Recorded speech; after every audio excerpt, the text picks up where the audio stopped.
Hello बच्चों, चलिए प्रश्न को पढ़ते हैं। इसमें लिखा है किसी परिपथ में धारा तथा वोल्टता का समीकरण निम्नलिखित है। तो धारा दिया गया है I बराबर 3.5 साइन 628t धन 30 डिग्री एम्पियर। और बच्चों वोल्टता V बराबर दिया गया है 28 साइन 628t और ऋण 30 डिग्री वोल्ट। तो बच्चों हमें ज्ञात करना है, पहला तो धारा का शिखर मान ज्ञात करना है, फिर बच्चों दूसरा हमें ज्ञात करना है धारा का वर्ग माध्य मूल मान, फिर बच्चों तीसरा हमें ज्ञात करना है आवर्तकाल, और चौथा ज्ञात करना है धारा तथा वोल्टता के बीच कलांतर। तो चलिए बच्चों अपने प्रश्न की मूल अवधारणा हम समझ लेते हैं। बच्चों इस प्रश्न की मूल अवधारणा में हम देख लेते हैं कि प्रत्यावर्ती धारा और वोल्टता किस प्रकार से होती है। तो बच्चों जो हमारी प्रत्यावर्ती धारा होती है वो इस प्रकार से I बराबर I0 साइन ओमेगा टी बच्चों, और प्लस माइनस इसे हम φ1 मान लेते हैं। और प्रत्यावर्ती वोल्टता V बराबर V0 sine omega t plus minus φ2। तो बच्चों ये हमारी धारा है, और I0 क्या है, ये बच्चों धारा का अधिकतम मान, इसे बच्चों हम धारा का शिखर मान भी कहते हैं। जहां पर लिख लेते हैं, जहां I0 जो है धारा का शिखर मान है। इसी प्रकार से बच्चों ये वोल्टता में जो V0 है ये वोल्टता का शिखर मान है, या फिर कह ले अधिकतम मान है। और बच्चों ये ओमेगा क्या है बच्चों, ओमेगा धारा की कोणीय आवृत्ति है बच्चों।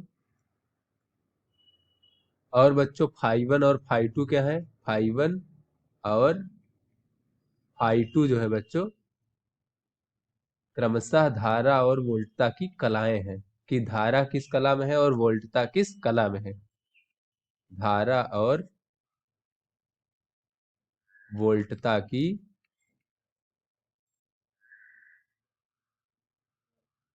कलाएं हैं।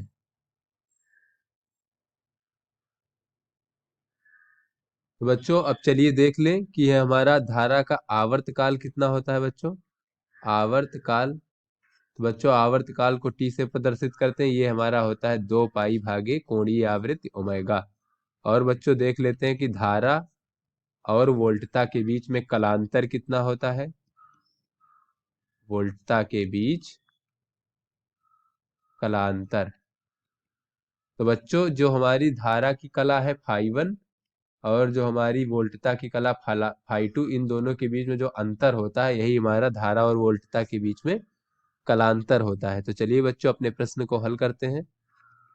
बच्चों यहाँ पर हमें धारा का मान दिया गया है I बराबर 3.5 साइन 628t, 5 साइन 628t धन 30 डिग्री। और बच्चों वोल्टता V बराबर दिया गया है हमें 28 साइन 628t, 28 साइन 628t ऋण 30 डिग्री। बच्चों यहाँ पर अगर हम I बराबर I0 sine omega t plus minus φ1 और वोल्टता V बराबर V0 sine omega t plus minus φ2 से अगर हम तुलना करें बच्चों, तुलना करने पर तुलना करने पर जो हमें पहला प्रश्न पूछा गया है बच्चों कि धारा का शिखर मान क्या है बच्चों। तो यहां पर देख लेते हैं धारा का शिखर मान, तो वो बच्चों हमें I0 बराबर प्राप्त हो जाएगा बच्चों। अगर हम तुलना करें तो ये हो जाएगा 3.5 एम्पियर, क्योंकि बच्चों ये हमें यहाँ पर एम्पियर में दिया गया है इस प्रकार से, और ये बच्चों हमें वोल्ट में दिया गया है।